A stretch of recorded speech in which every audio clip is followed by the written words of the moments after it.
Saviez-vous que l'opéra Un bal masqué de Verdi est inspiré d'un régicide? Un bal masqué, permis de tuer? En 1792, le roi de Suède Gustave III a été assassiné lors d'un bal masqué à Stockholm.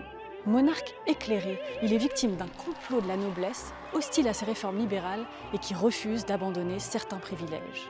Lorsque Verdi décide de s'emparer de cette intrigue pour répondre à une commande du Teatro San Carlo de Naples, la censure napolitaine tombe.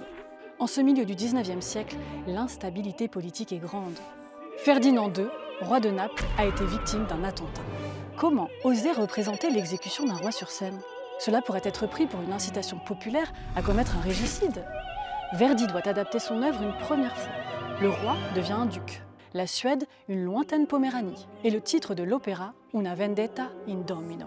C'est sans compter sur un deuxième coup du sort. À Paris en 1858, Napoléon III échappe de peu à un attentat fomenté par des révolutionnaires italiens. La censure napolitaine exige que Verdi modifie encore son œuvre. Plus de scènes de bal, aucun lien visible avec la monarchie, une intrigue située à Florence en plein Moyen-Âge et un meurtre qui doit rester en coulisses. Mais Verdi ne peut pas tolérer tous ces amendements successifs et il rompt son contrat avec Naples. Il se tourne vers Rome pour créer son opéra, où la censure reste malheureusement forte. Il est autorisé à représenter un assassinat politique, à condition de le situer hors d'Europe.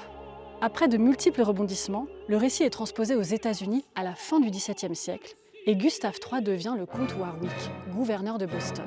Dans cette Amérique imaginaire, le spectateur ne risque plus de voir une critique du pouvoir monarchique.